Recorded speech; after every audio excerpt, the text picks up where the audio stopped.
Welcome to the teacher orientation for the Wenatchee River Salmon Festival. Today's orientation is going to go over a general overview of the festival, the activities, both sign-up activities and drop-in activities for Salmon Fest and River Ramble. And then we'll talk about logistics and what you can do to plan a successful day that's fun for your students and for you. The Wenatchee River Salmon Festival is a 3-day natural resource education event that will be held this fall at the Rocky Reach Dam Discovery Center. It celebrates the return of salmon to the Wenatchee River and is a wonderful opportunity for students from all across North Central Washington to come and learn about salmon, the environment, and the culture around them. The festival started in 1991 and was held at Leavenworth National Fish Hatchery. The festival grew throughout the 90s and into the 2000s, and last year in 2020 it moved to Rocky Reach Dam. If you would like to find out more information about the Wenatchee River Salmon Festival or access the many online resources that we have for teachers, you can go to salmonfest.org. We'll talk more about that website and what you can do on it a little bit later in the orientation. First, though, I'd like to talk about some of our Salmon Fest partners.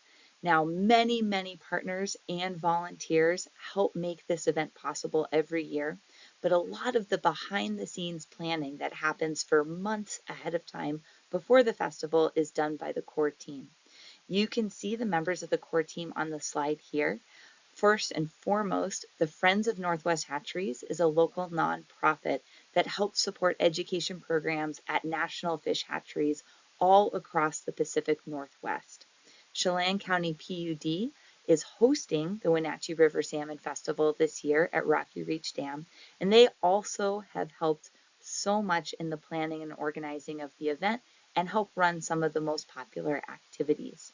The U.S. Fish and Wildlife Service has hosted the event in the past and is also really important in the planning of the festival and helps run some of the activities. These other organizations, the Bureau of Reclamation, Cascadia Conservation District, the U.S. Forest Service, and the Bonneville Power Administration, are all both financial and or planning, organizing contributors to the event, and they also all help run activities throughout the festival. In addition to our core team partners, we have many other partners that are responsible for different activities, both sign-up activities and drop-in activities at Salmon Fest. Many of them are listed on this slide here. We also have many partners who help contribute to River Ramble. River Ramble is sponsored by Chelan County PUD, and it showcases the Native American artists, educators, and professionals from across the Columbia Plateau region and the greater Northwest. This is a really wonderful, unique part of Salmon Fest, and every class or school group that comes to the festival will get at least one River Ramble sign-up activity, and of course we'll be able to attend any of the drop-in activities, including the dance and drumming demonstration at lunchtime. All right, so let's talk about some of those activities. Now, when you come to Salmon Fest, there are two main kinds of activities. There's sign-up activities. These are the activities that you register for ahead of time and will be on your schedule.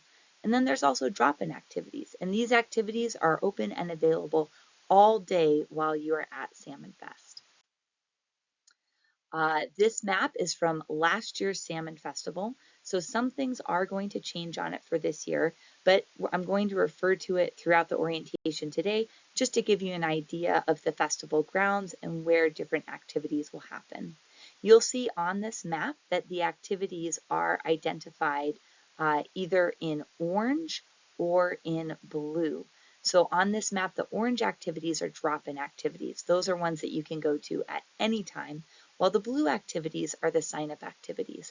And those are ones that you'll only be going to if they are on your class's schedule. All right, so let's talk about sign-up activities. Most classes, when they register for Salmon Fest, will end up with about 3 sign-up activities spaced out throughout the day. Now, this may vary. If your school is going to be coming a little bit later in the morning and leaving a little bit earlier with a shorter overall time slot, we may not be able to fit in 3 activities. And alternatively, if you can show up first thing in the morning and stay later in the afternoon, we may be able to fit more activities into your schedule. But usually it's about 3 activities. These sign-up activities last 25 minutes each with a 5-minute break for the activity leaders between each class. And it's always a good idea to show up just a couple minutes early to make sure that you're on time and you've got that full 25-minute time slot to really enjoy the full activity. Remember, you're only going to do the sign-up activities that are on your schedule. All right, so here is the list of activities that we have for Salmon Festival. Fish dissection, which last year was a drop-in activity, is actually going to be a sign-up activity this year. And it's just going to allow classes to go a little bit more in-depth to the dissection to learn more about the fish anatomy and how fish use those different organs to stay alive. Generation Station is an activity that is a tour of Rocky Reach Dam, and classes actually get to go inside the dam into the powerhouse to learn about how a dam works and how electricity is generated. Gyotaku is a Salmon Fest classic. This is a very popular activity from over the years. And in this activity, students get to practice the traditional Japanese art of fish printing. Before they do their own fish print, they'll get to learn a little bit about the external salmon anatomy and how salmon use their different fins. And then they'll each get their own rubber fish and get to make their own print. The hatchery tour is a new activity this year. We used to have hatchery tours at Leavenworth National Fish Hatchery, and this year Rocky Reach Dam is going to be busing students across the dam to the fish hatchery that is over on the east bank of the river. Now, because there is a bus shuttle involved, this activity is going to take 2 time slots, but it's going to be a really great opportunity for students to learn how a fish hatchery works and to get to see some live salmon. Hooks and Ladders is a really fun running around field game where students get to act out the salmon life cycle and run through an obstacle course as other students who are predators or commercial fishing boats out in the ocean try and catch them. The students have to get through dam turbines or race up fish ladders back through the dams when they're coming back upstream. And it's a really great game to teach about some of the challenges that salmon face during their migrations. Macroinvertebrate Mayhem is another really fun field game that focuses on macroinvertebrates, or basically aquatic bugs that live in the river. These macroinvertebrates are what young salmon eat before they go out to the ocean, and they can be pretty heavily impacted by pollution. So this game ties in lots of different elements of the salmon ecosystem and talks about how pollution impacts the food chain that salmon rely on. Raptors over the Wenatchee is a wonderful activity that is all about birds, and specifically birds of prey, some of which eat salmon. Rolling Rivers is a big watershed stream table where students get to learn about how water moves through our watershed, through our region and rivers and streams. What are some of the ways that humans impact these watersheds and this water movement? And also how these watersheds impact salmon and how salmon rely on them. Salmon Bots is a really cool game where students get to learn computer programming and program little round spherical robots that they try and race through the salmon migration maze to help their little salmon bot make it out to the ocean and then back. And What's That Bird is a great activity that's led by the North Central Washington Audubon Society that teaches students all about birds and bird identification. Students get to use real binoculars and practice looking for birds in the field. So that's a really fun one too. All right, remember that all of these activity stations are 25 minutes long, so about half an hour. I believe these activities are going to be starting on the hour and the half hour, and most are going to be in the lower field area. Generation Station, though, the tour of the powerhouse is going to start up on top of the dam. So you're going to walk up through the upper parking lot past the Discovery Center to go to the powerhouse. The hatchery tour is also going to meet up by the Discovery Center. And there's a couple more notes. Remember that if you have the Gyotaku activity, you need to pre-prepare labels to put on your students' fish print papers. And that label should have the teacher's name, the school's name, and also the student's name. Finally, for Raptors over Wenatchee, because we are still dealing with an avian flu event in Washington State, we will not have live raptors this year. There will be models of birds, but not live raptors. All right, this map here just shows the main areas for the Salmon Fest sign-up activities. Most of them are going to be in that lower field area that's kind of between the lower shelter where the lunch space is and the fish ladder.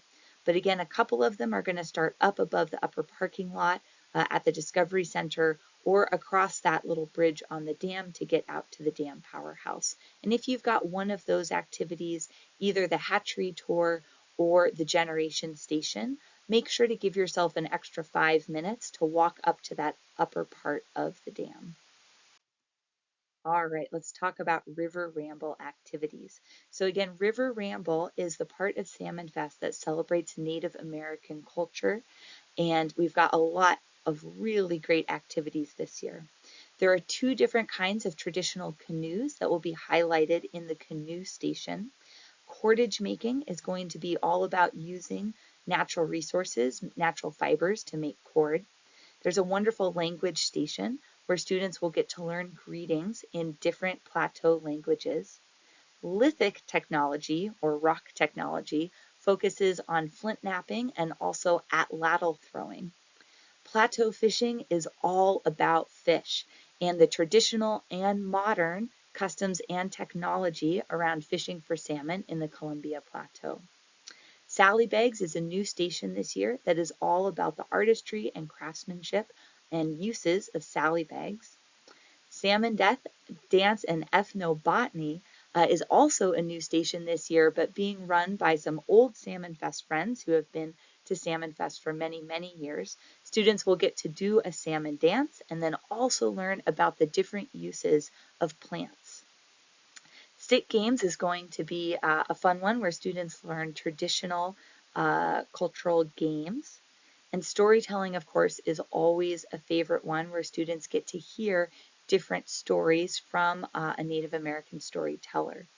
Finally, we've got teepee setup and significance. This is a really great station where students get to learn about Native American architecture, what different materials were used to build both temporary and permanent homes, and then they actually get to practice either setting up or taking down a teepee.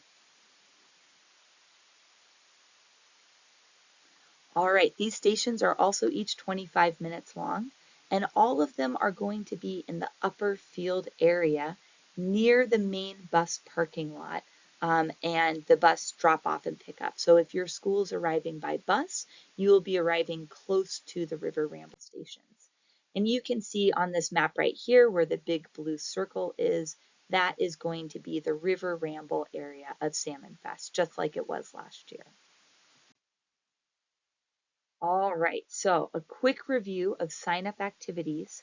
When you register, and I'm going to go over that in just a few minutes, you are going to be able to select 3 Salmon Fest activities and 3 River Ramble activities. Remember that these activities are only available to the classes and groups that are registered for them. So if you get the activity on your schedule, great, you can go check out canoes. But if canoes is not on your schedule, we do ask that you respect the schedule of the classes that are scheduled for canoes and you find some drop-in activities instead. If this is your first year, I definitely recommend that you take some time while you're at Salmon Fest this fall to go around and observe some of the different activities that your class might not be doing. It may give you some ideas for what activities you'd like to sign up for next year. Okay, let's talk about drop-in activities. So these activities are open to everyone. There's not going to be any specific drop-in activities on your schedule. If you want, you can do your best to make sure that your students go to every single drop-in activity. And you'll have time to check out these drop-in activities between your scheduled activities and lunch. You have the option of sticking together as a class and visiting the drop-in activity with all of your students in one group, but this can also be a really fun time of the festival for students to separate out into smaller groups of students with one chaperone, and having those smaller groups of 3 to 5 students go around the festival grounds and check out activities on their own. You may find that some of your students are really interested in one drop-in activity while other students are really engaged with a different one. And this gives them the flexibility to really explore and learn about the things that interest them the most. Make sure that if you do split up your class, that your chaperones all have very clear instructions on the next place and time that you'll be meeting for either lunch or for your next sign-up activity. All right, so we're going to start with the River Ramble drop-in activities. We've got a lot of these, and again, these are mostly going to be up in that River Ramble area, kind of between the 2 bus parking lots. So we've got traditional lifeways and salmon cooking. This is a great station where you can drop in and learn about different types of traditional food that were eaten in the past and also still eaten today by Columbia Plateau tribes. The Wanapum Village mobile display will be here this year. There will be a canoe display, whichever canoe is not being used for the sign-up activity will be on display. There's also going to be a long tent. So if your students want to go inside the long tent, learn a little bit more about that long tent culture, maybe you didn't get the teepee sign-up activity, but you can definitely check out the long tent to learn more about traditional architecture. There's going to be a history and photo display, as well as displays of basketry, women's regalia, so women's outfits for different ceremonial and dance and event purposes. There will also be some live cultural displays with drumming and dancing and a birch bark basket display. Now, there is going to be one large dancing and drumming performance. This is open to everyone, and it's going to be in the performance arena in the middle of the River Ramble area from 11 o'clock to 12 o'clock. We've timed it this year so it won't be going on at the same time as the other River Ramble sign-up activities. And so hopefully it won't be a distraction from those sign-up activities, and it will allow everyone the opportunity to come and check out the dancing and the drumming, which should be really spectacular. Again, the Native American Village is in the upper shelter if you want to see more crafts there. And the Wanapum Discovery, so you can see on the map here that in number 1, that is going to be the performance arena where the dancing and drumming performance from 11 to noon will be held. Most of the other drop-in activities are going to be in the upper shelter area, which is by the restrooms that are up on the hill near parking lot B. The Wanapum Discovery Center will be in parking lot B. And then the long tent for that traditional architecture is also going to be in the upper area.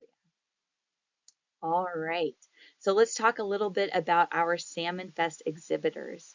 We will have many tents that are going to be set up in the lower parking lot area with exhibitors this year, and a lot of different partners who are setting up booths and tables with different activities and information about that all have to do with wildlife and conservation and other related topics like that. This is also where you are going to find the salmon maze, as well as the salmon life cycle obstacle course, which are always a whole lot of fun. Among many other activities. The exhibitor area, sometimes students kind of rush through it, but it's a really great idea to encourage your students to take their time and really check out each of the exhibitors. If you want, you can create a little exhibitor scavenger hunt or exhibitor bingo to make sure that your students get to each one of the exhibitors that are going to be in that area. And again, that's going to be between the lower shelter where the lunch area is and the fish ladder. So that's going to be in the lower field, which is right here. All right. You are also welcome at any time during the day to stop by the Rocky Reach Discovery Center. This Discovery Center was remodeled a few years ago and has some wonderful interactive displays that are all about salmon and the dam and other parts of other kinds of wildlife here in the Northwest. There's also fish ladder viewing downstairs, and you can get to the Discovery Center either from kind of the lunch area by walking flat and straight by the fish ladder. That'll take you to the fish ladder viewing, or you can walk up through the upper parking lot where it says private homeschool parking to get to the upper entrance up there. So those are the two different ways to get into the Discovery Center. Whew. Okay, so let's talk a little bit about logistics. The first thing you're going to need to do this summer is registration. Early bird registration will be open from July 25th to July 28th. So those teachers who filled out all of their photo release forms or who completed a teacher evaluation after the festival last year, they have access to early bird registration starting on July 25th. For all general teachers, whether you are coming back from last year or if this is going to be your first year, registration is going to open on July 29th and it will close on August 25th. But I strongly recommend that you register early. The earlier you register, the more likely it is that you are going to get the sign-up activities that you prefer. All right, so let's talk about registration. You are going to go to salmonfest.org. That is the Salmon Fest website. And you're going to click up here where it says attend. That will take you to a drop-down menu and you are going to select school days. School days will take you to this page right here. And if you scroll down through the school days page, you will come to first a section where the different Salmon Fest activities are described. You can click on any of these activities, like here I've clicked on the language greetings activity to learn more about what that activity entails. So take a moment to go through these activities, especially if there are some that are new to you, and learn a little bit more about them before you register for the event. This will give you an idea of which sign-up activities you're most interested in. And remember, you're going to be asked to select your 3 preferred activities for Salmon Festival and your 3 preferred activities for River Ramble. So 6 activities total. Finally, if you scroll down a little bit further, it will take you to the registration. Now, right now, it says teacher registration form coming soon. But again, once we open the registration later in July, that button will take you to a separate page where you can register for Salmon Festival. Some of the other information you're going to need for registration is which of the 2 dates you are planning on bringing your class, either Thursday or Friday. What time your bus or your cars will be arriving and what time you'll be departing to get back to school. We'll want to know if you're arriving by bus or by car, about how many students you're bringing, what grade of students you're bringing, and some other information like that. I know for many teachers you may not have an exact class list quite yet, but just use your best estimate. You can always reach out to us later to change your registration things. So just reach out to us as soon as you can, and we'll do our best to make that change happen for you. If you are coming from a school that is bringing multiple classes, make sure that you coordinate with the other teachers at your school and with whoever you're checking out the buses from to make sure that you all have the same idea for the arrival time and the departure time. And know that we always give you a 15-minute buffer from your arrival time. We won't schedule you for an activity until 15 minutes after you arrive. We'll make sure that your last activity finishes at least 15 minutes before you depart to give you enough time to get on and off the bus or in and out of cars before you head back to school. All right, so now that we've talked about registration, let's talk about pre-work. So you're going to register in late July or early August.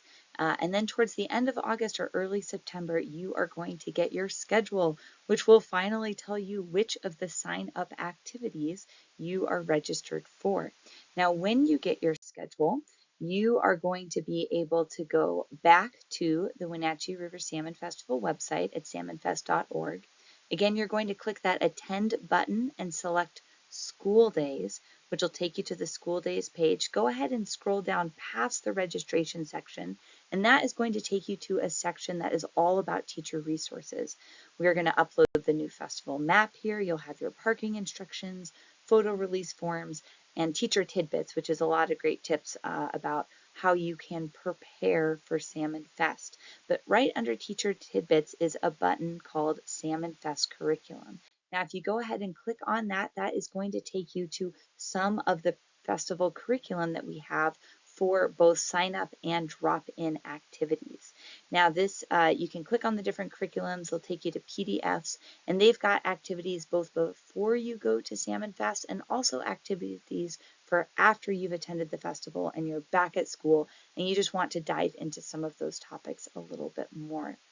Now, in addition to that, we've also got our Salmon Online activities. This is a bunch of resources that we developed during COVID, but they still make really, really awesome activities to do with your students either before or after Salmon Fest when you get to go in person. So again, you're going to click on that attend heading right there, but this time go ahead and select Salmon Online.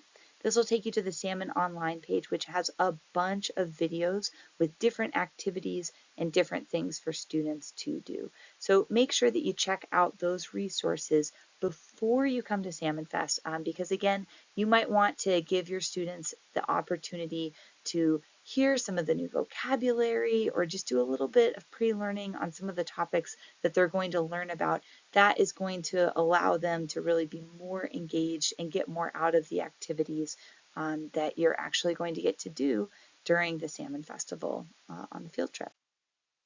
All right. Now, chaperones. After you have prepared yourself and started preparing your students, you are going to want to recruit some chaperones. Some teachers find that it can be a bit of a challenge to get enough chaperones to come, and other teachers find that every single one of their parents wants to come to Salmon Fest. I find that the sweet spot lies somewhere around one chaperone for every 3 to 5 students. I think that that works really well for most classes. So whatever your total number of students are, see if you can recruit enough chaperones so that you can break them into groups of 3 or 5 so that they can go wander around the festival and check out some of those drop-in activities between your sign-up activities. Now, another great tip about recruiting chaperones is it's always good to get one extra and make sure that you have not assigned any student groups to yourself. This is really good in case one of your chaperones has to cancel at the last minute, then you're available to take on one of those groups. But if you have all of your students assigned to chaperones and you don't have any chaperone groups yourself, that gives you a little bit more flexibility to wander around, stick with students who may need more attention, or go check out some of the other drop-in activities that maybe you haven't gotten on your schedule before and you'd like to register for next year. I'm sorry, not drop-in activities, sign-up activities that you'd like to register for next year. Now, once you've recruited your chaperones, you want to prepare them. And the best way to do this is to send them a little information packet or prepare information packets to hand out at the beginning of the day. This information packet should have the names of the students that they are going to be chaperoning, a basic schedule for the day, so make sure that they know which of the sign-up activities you have, and also, if you can, highlight those activities on the map. This is an example of a very old packet from the 90s, so you can see it's got an old map on it and a schedule that has a lot more activities because schools used to come earlier and stay later and have just a few more things. But this teacher also created a handout which talked about ongoing activities. These would be those drop-in activities I was talking about. If you want to make sure that your students are going to every single drop-in activity at the festival, make a list of those drop-in activities for your chaperones. Make sure to highlight them on the map, and also make sure that your chaperones are really clear on the concept of drop-in activities that they can go to at any time versus sign-up activities, which they shouldn't be bringing their little chaperone groups to between your scheduled activities. All right, photo release forms. So both last year and this year, we are working on making short films of each activity station. We're hoping to get these films up online as a resource for teachers and also as a way to train our activity leaders to make sure we're getting good quality activities at Salmon Fest. To make these films or take photos, we do need a signed photo release form for those students. And this has to be in addition to any photo release form that your school might use. This is a photo release form that's specific for Salmon Fest.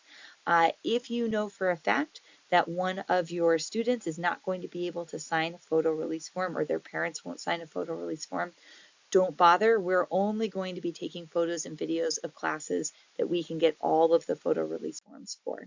So there is a link for the photo release form under that teacher resources section on the school days page.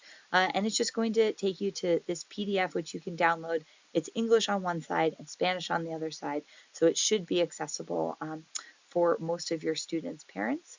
And you will want to make sure that, again, if you get all of the photo release forms, awesome, you can bring them with you on the day of Salmon Fest, and make sure that you hand them off to a Salmon Festival staff member, either as you're getting off your buses or after you've gotten out of your cars and you're walking from the parking lot to your first activity. There should be a Salmon Festival person, possibly wearing a pink t-shirt like the one that I'm wearing right here, to collect those forms from you. If you're missing even one of your forms, though, we don't need them. We're not going to take pictures of your class if you're missing any of your forms. All right.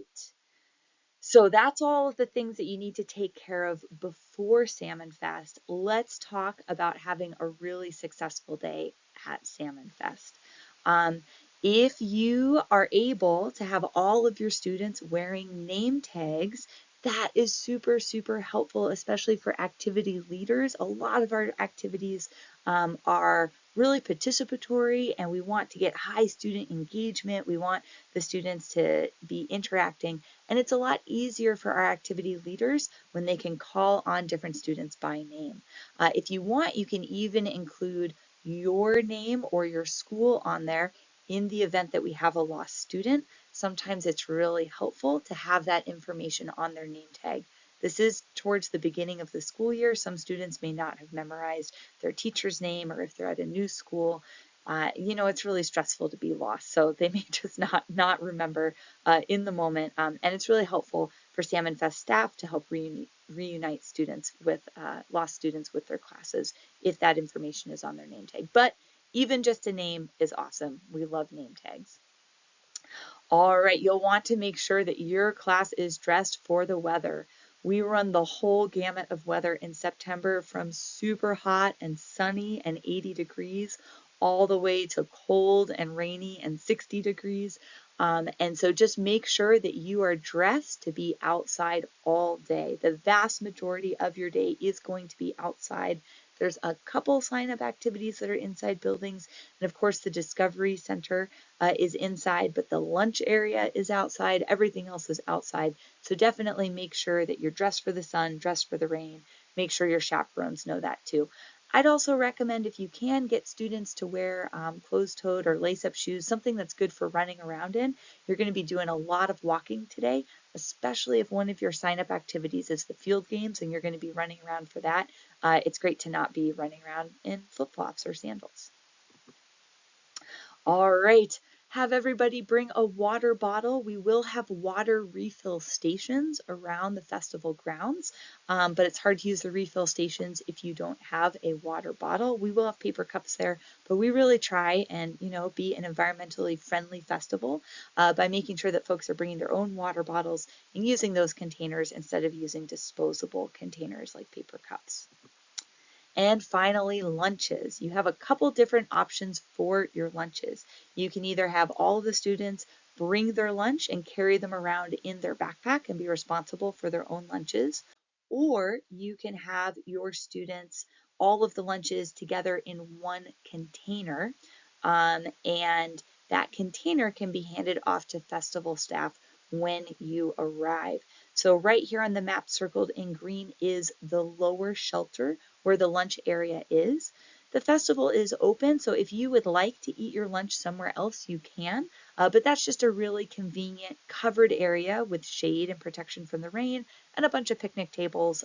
So it's a pretty nice place to eat lunch if that works for your class. You are welcome to take your lunch whenever it is convenient for your class.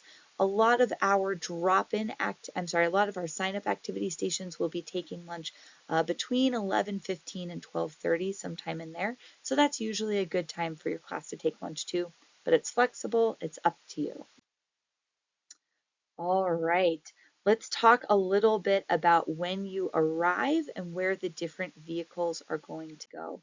So we've got a few different parking lots, but first, when you arrive, you are going to go through the guard station.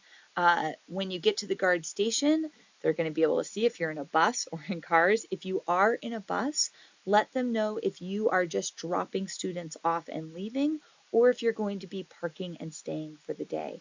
If you're just dropping students off and leaving, they are going to direct you to the bus drop-off, which is Lot A. And there will be folks down there waving at you to go into that lot if that is your lot in the correct direction. If your bus is staying for the entire day, it's going to go all the way up to parking lot B. So you're going to head forward until you get to a four-way intersection with a stop sign and then turn left.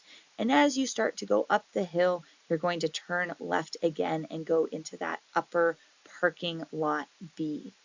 If you are arriving in cars, or your chaperones who are helping you out for the day are arriving in cars, they are going to drive past parking lot B and instead curve and follow the road to the right and go to the upper parking lot. Now, once that upper parking lot is full, we will start directing anyone arriving in cars, whether it's a school group or parent chaperones, down to the lower parking lot, which is parking lot C. So that's going to be our overflow lot down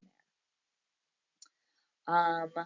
All right, when you arrive, whether it's in buses or in cars, if you have photo release forms, have them ready to hand off to a festival staff member.